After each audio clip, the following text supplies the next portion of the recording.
सकती बड़ा देवा।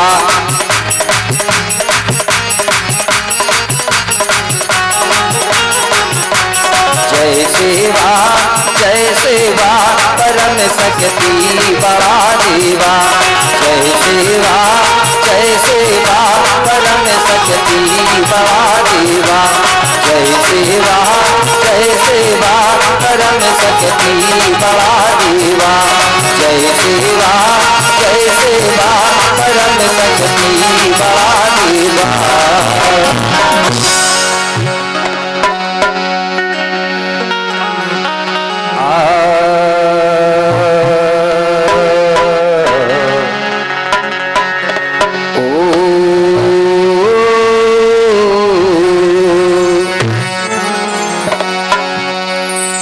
अष्टादश गुरु सुमिरन करूं।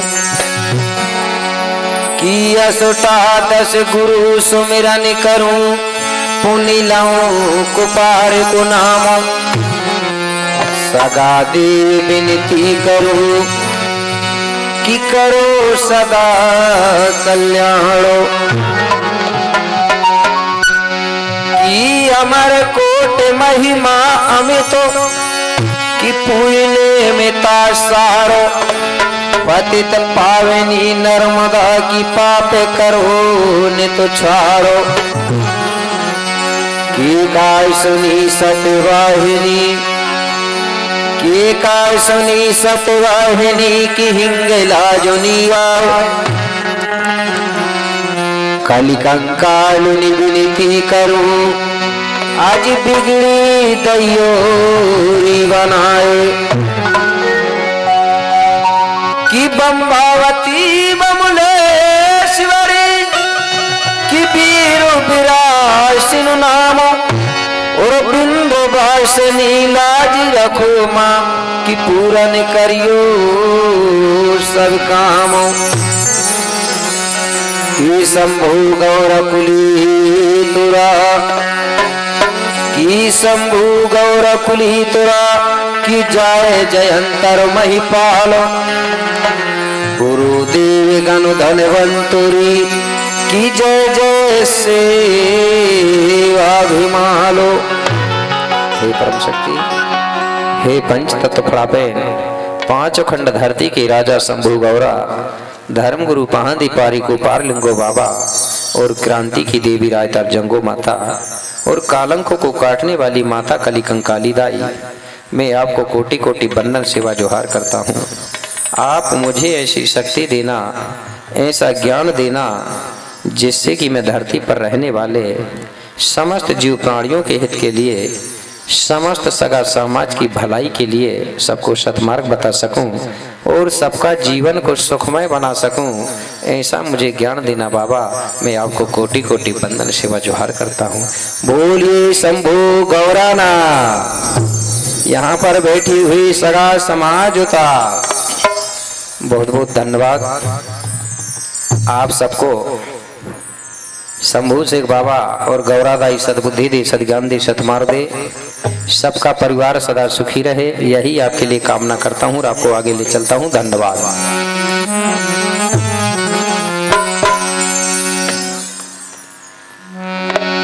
मंगल भवन या मंगल हारी।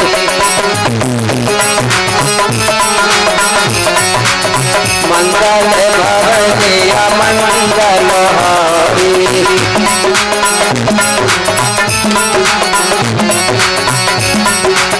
मंगल भवन या मंगल हारी।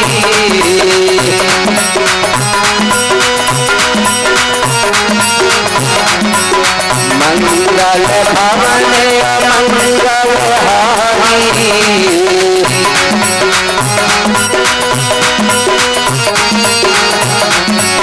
जय बड़देव जगत हितकारी। जय बड़देव जगत हितकारी।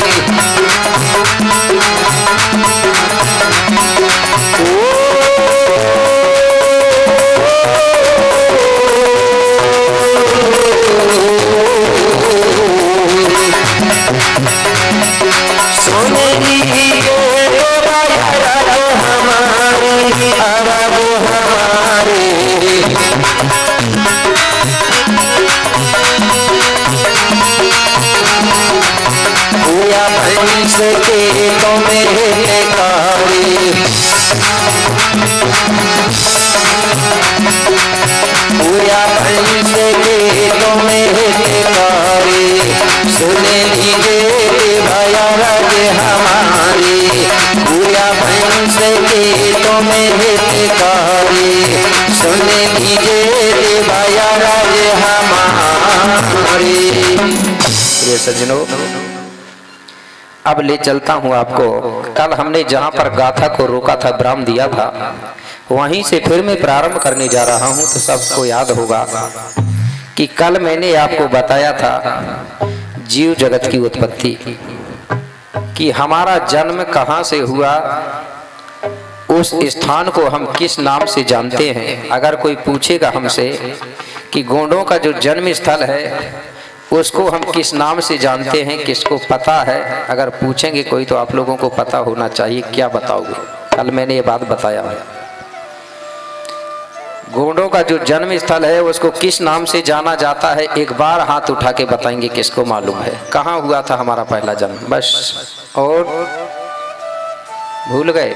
इसी को कहते थे हमारे पूर्वज लोग, आगे आगे पाठ और पीछे से सपाट, और गुरुजी ने पूछे तो 16 दूनी 8 हो गए ना।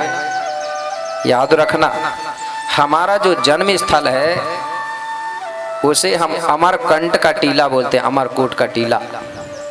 अगर कोई पूछे तो क्या बताओगे? हमारा जो जन्म स्थल है वो है अमरकंटक का टीला, जिसका कभी प्रलय नहीं हुआ है, अमरकंटक का। तो वही हमारा जन्म स्थल है। तो मेरे भाई,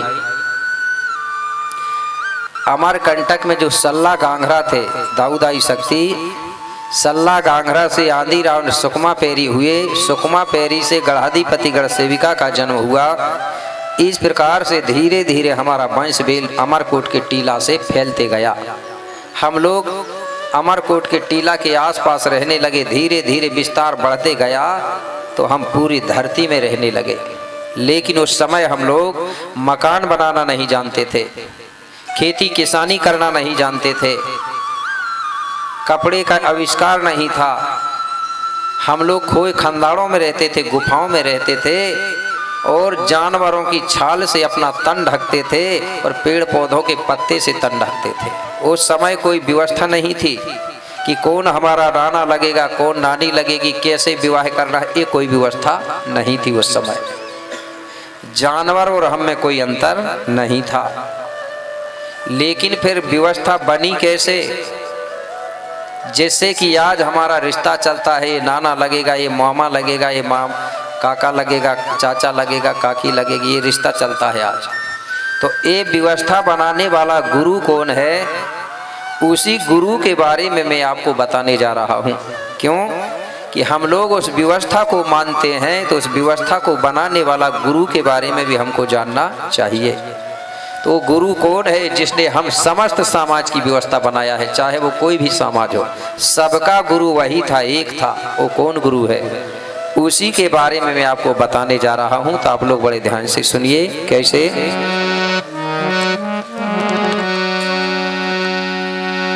एक दिवस सब सहित समाजा,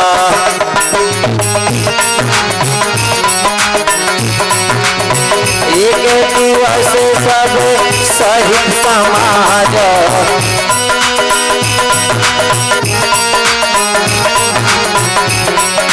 गुरु विकिरण में संगे बैठे महाराजा,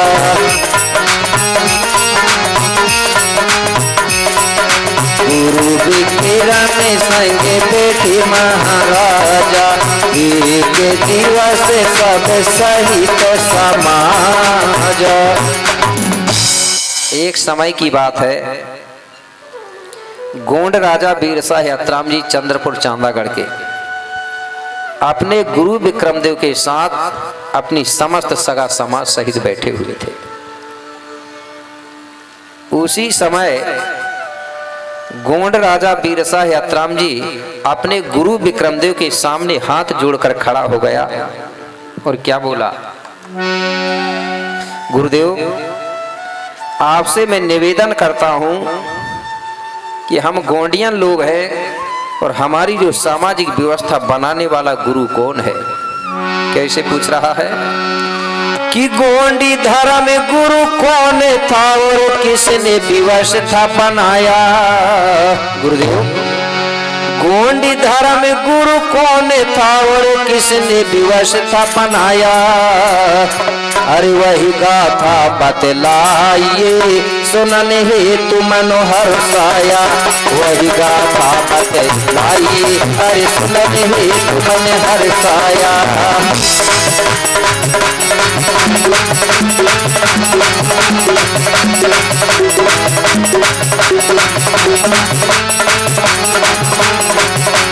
गोंडी धर्म गुरु कौन तार किसने व्यवस्था बनाया,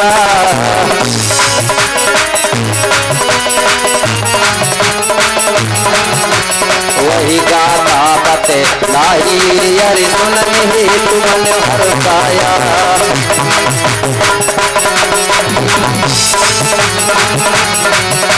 वही गाथा बतलाई अरे सुनने हेतु मनोहर साया, सुनने हेतु मनोहर साया। राजा कहने लगे गुरुदेव किसने गोंडी संस्कृति गोंडी व्यवस्था को बनाया है, अतः उस गुरु की गाथा को आप विस्तार पूर्वक मुझे और मेरी समस्त समाज को सुनाने की कृपा करें। तो गुरु विक्रमदेव क्या बोले, महाराज जो गाथा आप पूछ रहे हो, हारमोनियम की यार आवाज चैन सी लग रही है, अलग टाइप की आवाज लग रही है, पतली पतली सी है।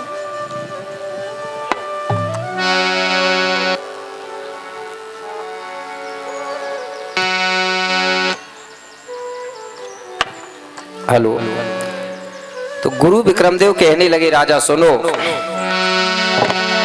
बहुत पुरानी बात है महाराज कि बहुत पुरानी बात है, आज सुनो सगा दे ध्यान, और पूर्व कोट के थे राजा, अरे पुलिस था जिनका नाम। क्या बोले महाराज, बहुत पुरानी बात है, पूर्वकोट गणराज्य में पुलस्यु नाम का एक राजा राज्य करता था। क्या नाम का, पुलस्यु। कि जिसकी रानी थी हिरवा, महाराज कि जिसकी रानी थी हिरवा, सुंदर चतुर सुजानो, और प्रकृति के पूजक थे कि प्राणी दो महानो। आता है राजा पुलस्यु की जो पत्नी है रानी है उसका नाम था हिरवा रानी, हिरवा देवी। इस प्रकार से राजा पुलस्यु और हिरवा रानी दोनों पूर्वकोट गणराज्य में राजपाट करते थे। प्रकृति बड़ादेव की कृपा से पूर्वकोट गणराज्य में धन दौलत भरपूर था, सब लोग सुखी थे, अपना जीवन बड़े आनंद और खुशी से बिता रहे थे। कभी पूर्वकोट गणराज्य में लड़ाई झगड़ा नहीं होता था, सब लोग बड़े सलाह और सुमत से रहा करते थे, सब कुछ भरपूर था। कैसे, ये महल भी बड़े सुहाने थे, सोना चांदी जवाहरात से भरे खजाना थे,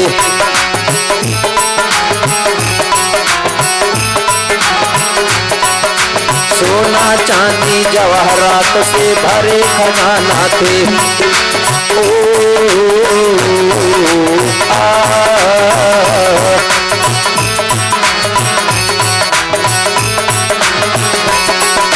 सोना चांदी जवाहरात से भरे खजाना थे, भैया भरे खजाना थे। सब कुछ वहां भरपूर था, सोना चांदी हीरा मोती सब कुछ था,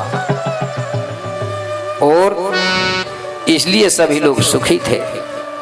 और राजा पुलस्यु के राज में चोर और चंडाल भी नहीं थे। क्यों नहीं थे? अरे नहीं थे चोर और ज्वारी, अरे नहीं थे चोर और ज्वारी, घर में ताला नहीं लगता था, सुखी थी नर नारी।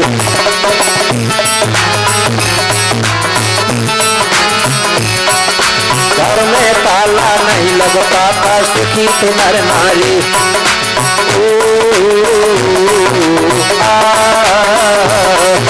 घर में ताला नहीं लगता था सुखी थे नर नारी। भैया सुखी थे नर नारी, भैया सुखी थे नर नारी। घर में कोई ताला नहीं लगाता था, फिर भी कोई किसी की चोरी नहीं करता था। क्यों? कि वहाँ कोई चोर चंडाल नहीं थे। क्यों नहीं थे? क्योंकि वहाँ पर कोई दारू शराब जुआ सट्टा पत्ता नहीं खेलता था।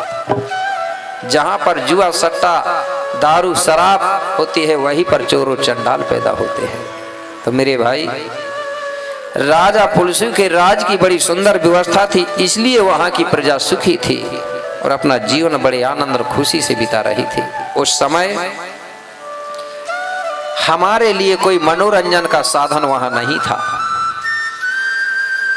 कोई रेडियो नहीं था, कोई टीवी नहीं थी, कोई मोबाइल नहीं था। और आज के राज्य में रेडियो है, मोबाइल है, टीवी है, सबका मनोरंजन का साधन है। तो पहले ये नहीं था, इसलिए हमारे लोग क्या करते थे, गांव में इकट्ठे होकर के राजा महाराजाओं की किस्सा कहानी बताते थे या जंगल के पशु पक्षियों की किस्सा कहानी बताते थे, इन्हीं की चर्चा करते थे। उस समय वेद पुराण भी नहीं थे, कोई रामायण नहीं थे, कोई जानता ही नहीं था और पढ़े लिखे भी नहीं थे कोई। तो ऐसा करके हमारे लोग समय काटते थे, राजाओं की कहानी बताना, किस्सा बताना। हमारे पूर्वज लोग अनपढ़ जरूर थे, लेकिन उन लोगों ने किस्सा कहानी के रूप में गीत के माध्यम से आज भी हमारा गोंडवाना का इतिहास को जीवित रखा है। और आज हम लोग पढ़े लिखे होते हुए भी हमारे इतिहास को बचा नहीं पा रहे हैं, क्योंकि हम दूसरे की कहानी बताते हैं और सुनते हैं। हमारे पूर्वज लोग खुद के पूर्वजों की कहानी बताते थे, राजा महाराजाओं की कहानी बताते थे, इसलिए उन्होंने अपना इतिहास को जीवित रखा। और जब गीत गाते थे हमारे गोंडवाना के लोग, भारत के लोग, तो सिर्फ प्रकृति के गीत गाते थे, किसी के नहीं गाते थे। पेड़ पौधों के गीत बना के गाते थे, नदी समुद्रों के गीत गाते थे, चंदा सूरज के गीत गाते थे।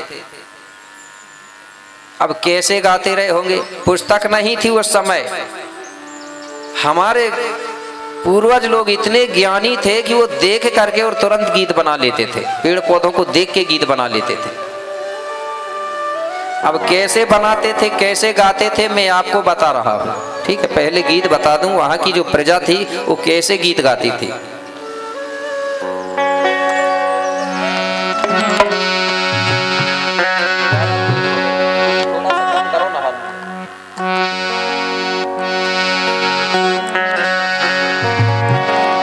हेलो, हाँ।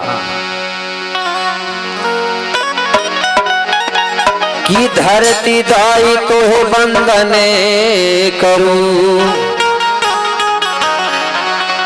कि धरती दाई तो है बंदने करूं, थोड़ी लीला है बड़ी निराली,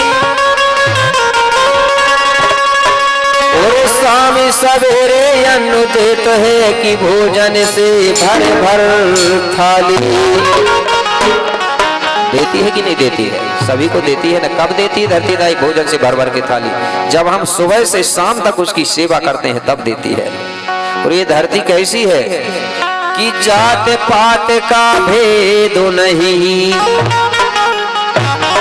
कि जात पात का भेद नहीं,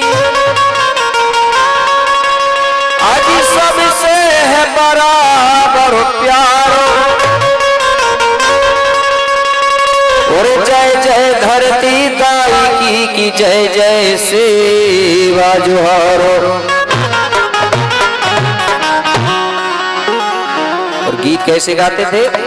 कि सात समुंदर 16 धार, अरे झीला झापट बनो पहाड़ जी, झीला झापट बनो। सात समुंदर 16 धार, झीला झापट झापट बंदो पहाड़ जी झीला झापट बंदो अरे ग्राम पुलाई की माटी ला बंदो जी माटी लगा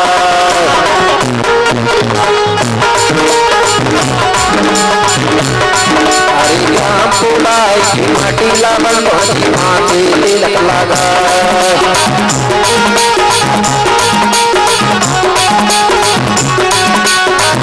समुंदर सोला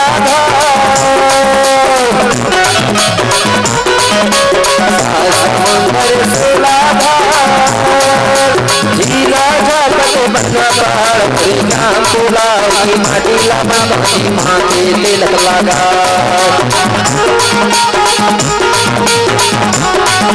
हरे ग्राम पुलाई माटी ला माथे तिलक लगा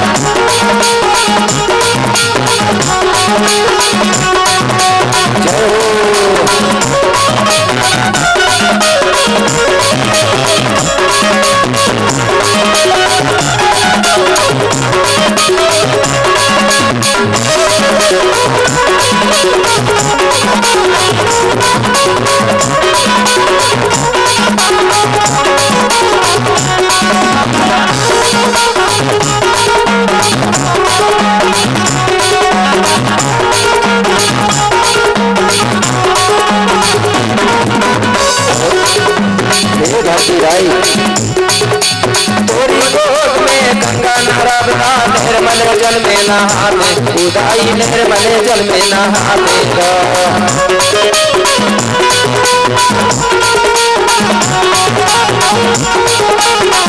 तोरी गोद में गंगा नहावता निर्मल जल में नहावे उदाई निर्मल जल में नहावे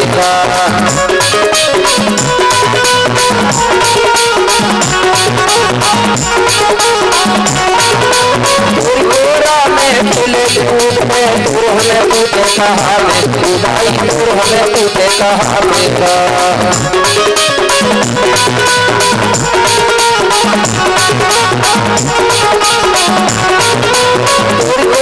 में फूले फूल में तू हमें पूछे कहा में उदाई तू हमें पूछे कहा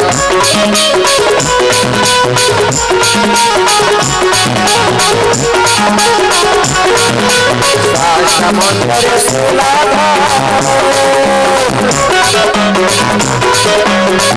समुंदर सोला झीला झापट बंदा पहाड़ गोंडवाना की माटी ला बंदोनी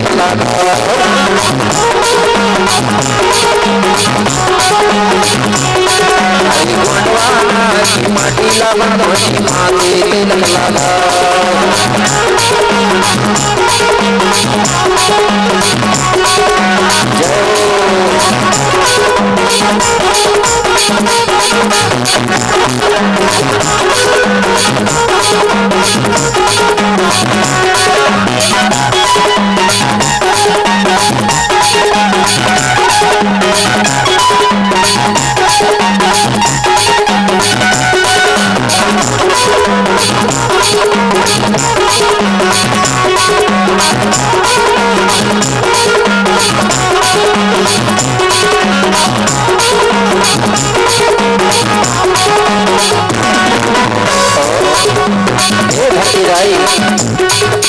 तोरे गोद में हीरा मोती तोर में चांदी सोना उदाई तोर में चांदी सोना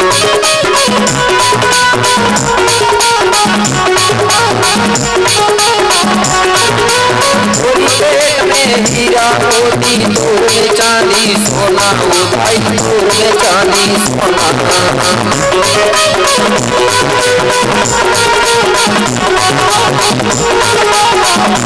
बरन फल फूले जगत में मैया को ना खोना उदाई मैया को ना खोना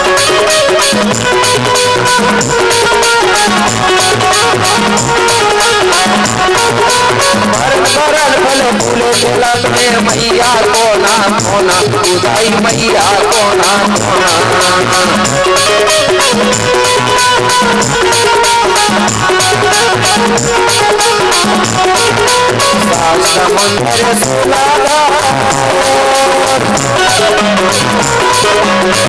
समुंदर समुंदर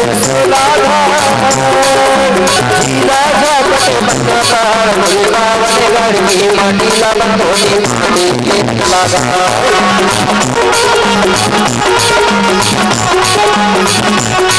हरी बाबा ने गर्मी माटी लगी माटी लगा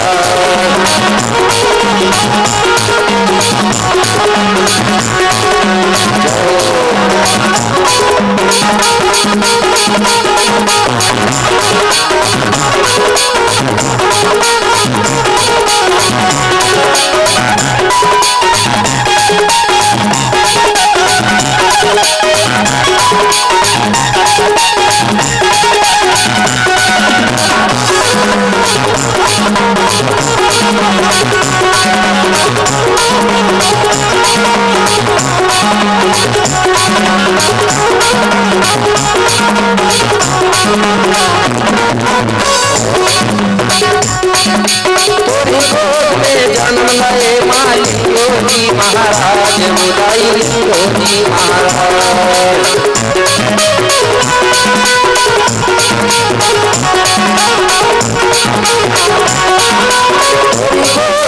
जन्म लए माई योगी महाराज मुदाई योगी महाराज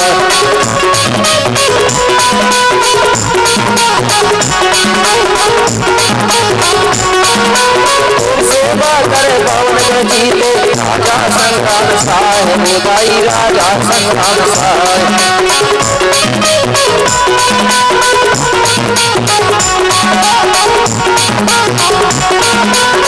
सेवा करे पवन जीते राजा संग्राम साय मुदाई राजा संग्राम साय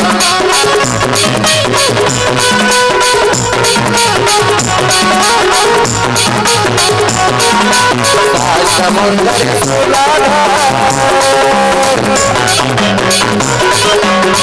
समुंदर जिला माटी लगा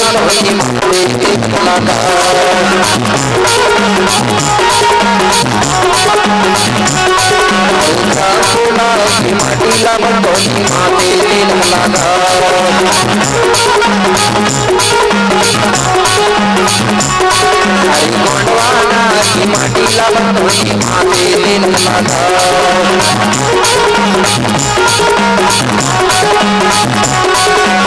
माटी गर्मी माटी लगी माटी दिन लगा माटी लगी माटी दिन लगा गर्मी माटी लगी माटी दिन लगा माटी लगी माटी दिन लगा गर्मी माटी लगी माटी दिन लगा माटी लगी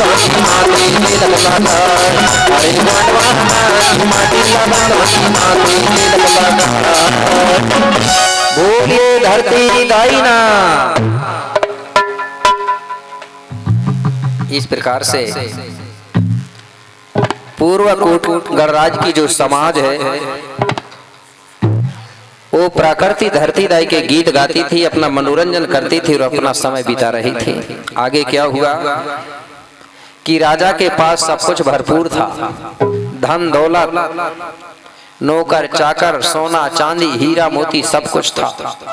सब कुछ होते हुए भी मेरे भाई राजा और रानी दोनों बड़े दुखी थे। क्यों दुखी थे? कि राजा रानी के पास सब कुछ था मेरे भाई, लेकिन संतान नहीं थी। राजा पुलसिव के विवाह के लगभग 5 वर्ष व्यतीत हो चुके थे, लेकिन राजा पुलसिव की एक भी संतान नहीं थी। अब बताइए, जिसके पास धन दौलत भरपूर हो और उसकी एक भी संतान ना हो तो क्या वो सुखी रहेगा? नहीं रह सकता।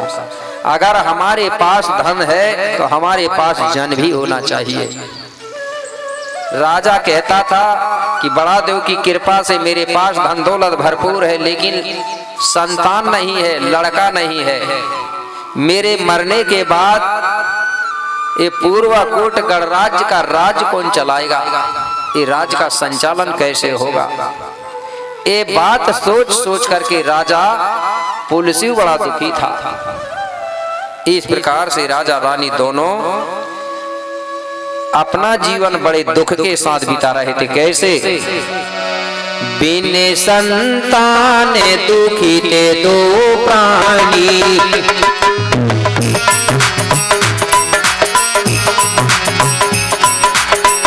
बंदे का हारमोनियम कहाँ ध्यान रहता। बिन संतान दुखी ते दो प्राणी,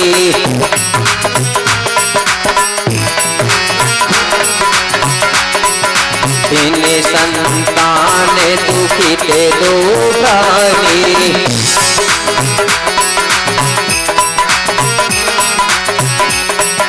यही विधि बेटा रहे तो जिंदगानी,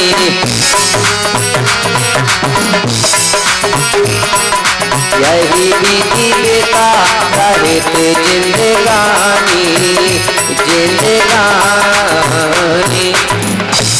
इस प्रकार से राजा पुलसिव और हिरवा रानी दोनों अपना जीवन बड़े दुख के साथ बिता रहे थे। धीरे धीरे समय बीतते गया। कुछ दिनों के बाद मेरे भाई, एक दिन की बात है, सुबह सुबह का समय था। हिरवा रानी का मन हुआ उमर के फल खाने का। उमर जानते हैं ना सभी लोग? उमर जानते हैं? उमर बोलते हैं इधर, उमर बोलते हैं ना? हाँ, इसलिए पूछ रहा हूँ। अलग अलग क्षेत्रों में, अलग अलग राज्यों में अलग अलग नाम से जानते हैं। उमर बोलते हैं, चलो कई जगह गूलर बोलते हैं। जैसे इधर देवास खंडवा तरफ सुना हो, वो गूलर बोलते हैं,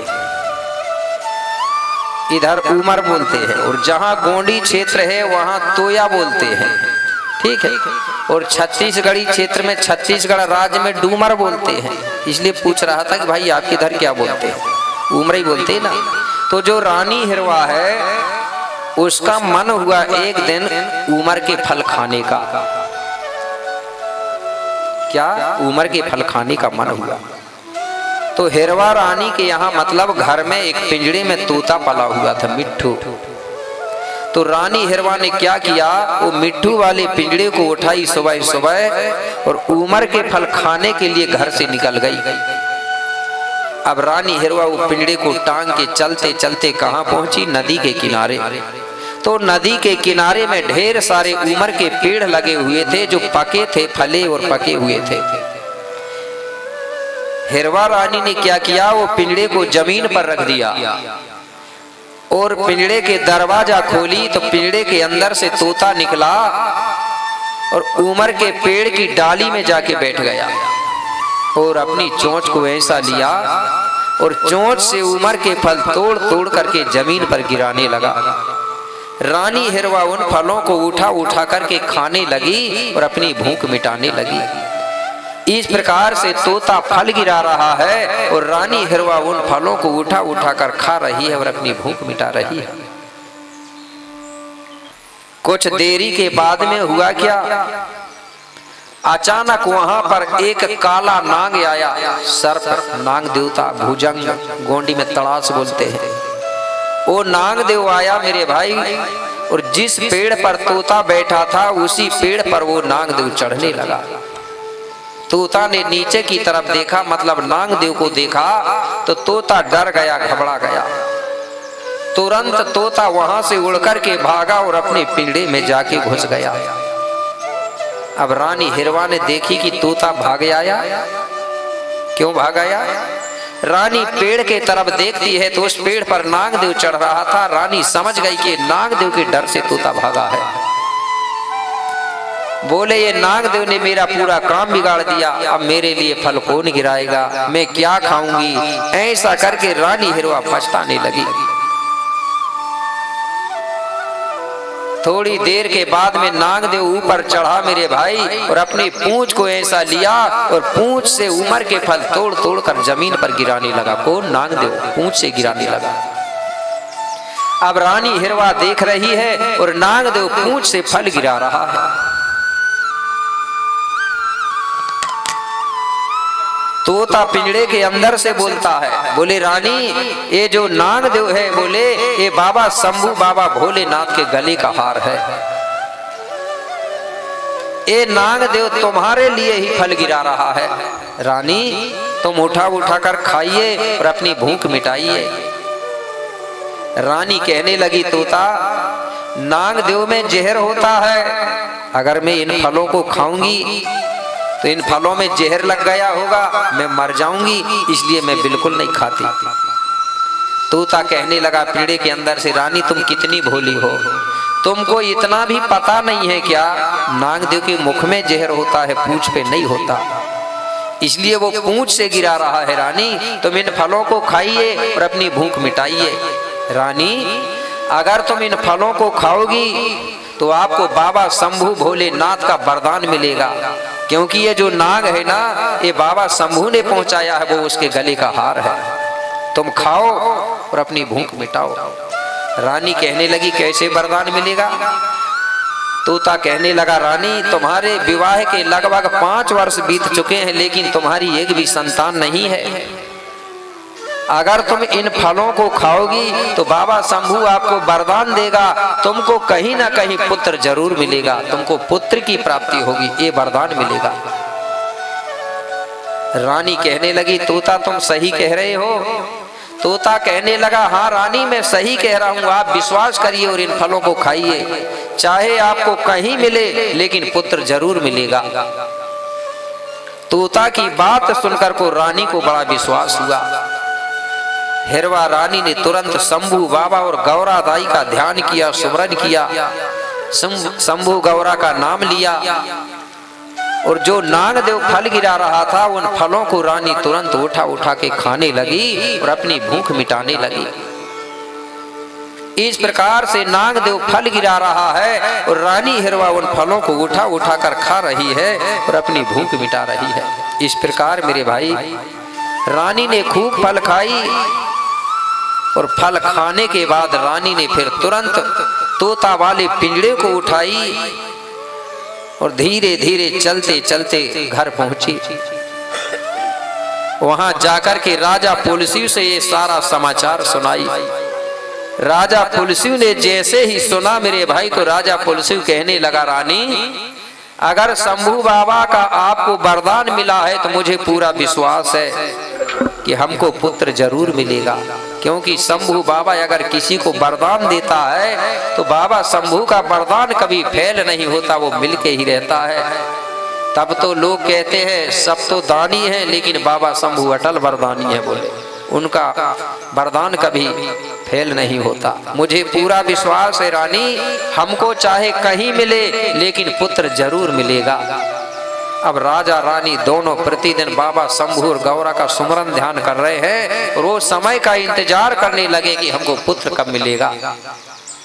रानी हिरवा ने धीरे धीरे अपने गांव में जो रहने वाली सखी सहेली थी उनको भी ये बात बता दिया कि मुझे शंभू बाबा का वरदान मिला है, मुझे पुत्र मिलेगा।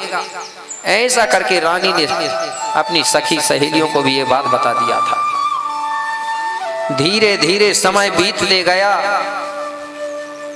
कुछ दिनों के बाद मेरे भाई एक दिन रानी हिरवा का मन हुआ स्नान करने के लिए, तो रानी हिरवा अपनी सखी सहेलियों को बुलाती है और सखी सहेलियों से कहती है, बहन आज मेरा मन स्नान करने के लिए हो रहा है।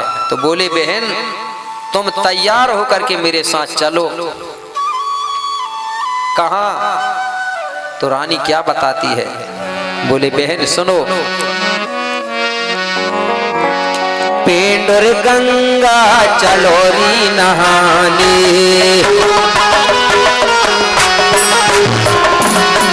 पेंडर गंगा चलोरी नहाने,